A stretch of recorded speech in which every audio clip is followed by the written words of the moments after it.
Well, we have reached the end of our last and final summer session for this 2-year program, and there's so much to share, to think about, to reflect on. I'm just not sure that I can capture it all in words or even in one video.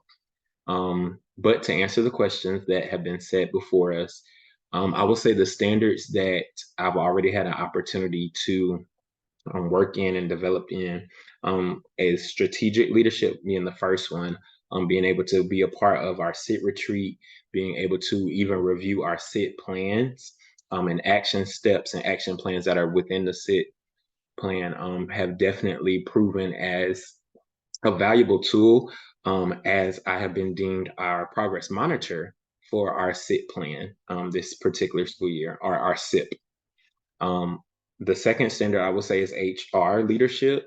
I was able to sit in on some interviews for various positions, as far as AP position, counselor interviews, and teacher interviews. And walking away from all of those interviews definitely helped me to understand the severity in hiring the right fit. Of course, we're in this place where there is such a gap and a deficit of teachers and educators, and every position that goes into making sure that the school functions properly. However, I realize it's definitely still important to make the right choice and make the right decision. And in the interview process, there were some candidates that we interviewed that we knew off bat just wasn't the right fit. Or they interviewed very, very well, but it may have been a personality conflict, or it may have been something that they said or did that kind of let us know that while yes, you're a great candidate, you might not be the best candidate for Douglasburg Middle School.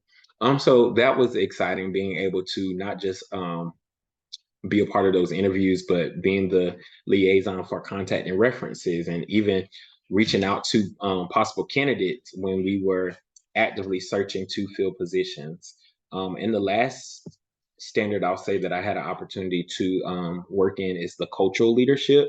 At Douglasburg, based upon the TWC, students understanding the rules, policies, and procedures within our school building, it's a deficit for us. It is a area of improvement and an opportunity that we can do better in.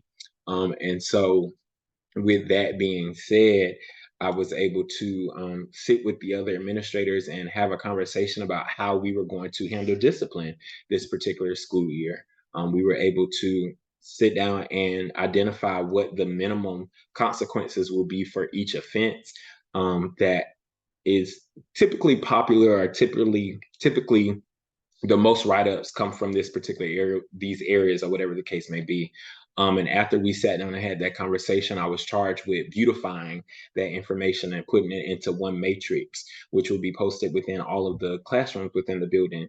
And so just that small piece, that small opportunity, that small creative endeavor, if you will, is enough for me to feel like, I'm a part of the school culture. I'm a part of understanding the way Douglasburg Middle School operates and the way it runs. And I'm really looking forward to diving more into that and helping to be an asset to enhance the culture that's already been established. The standard I will say that I probably want to focus on improving is that external development standard, being able to partner with the different entities within the community that want to better serve the children, and which we're serving on the Monday through Friday basis. So being able to possibly serve as a liaison between the school and those other those businesses, or those local assemblies, or whatever the case may be. So looking forward to that. Last but not least, I'll say that the equity retreat definitely proved to be insightful for me. It was an opportunity for me to just really reflect on how vital my role as an African American educator, African American male educator, is within the education system, especially in the demographics in which I'm getting ready to serve, because there are a lot of Black and Brown students within our building, and most of them, presumably, don't have positive male role model figures, or have not been exposed to a life outside of where they are. And my preconceived notion is that some of them may believe that they have to be products of their environment. And so just being able to reflect on an equity retreat and pull the resources and tools and information that was shared from there is definitely going to prove valuable as I try to change that narrative and try to change that mindset within the students at Douglasbury Middle School. It's a big task, one that I thankfully don't have to tackle alone. And it's one that I'm really excited about walking into, an endeavor I'm excited about pursuing. So overall, it's been a great summer. Um, and although I have not had a chance to rest or anything of that nature, I'm excited about what's to come. And I'm looking forward to next summer when I can actually sit down and relax and recuperate before the school year starts.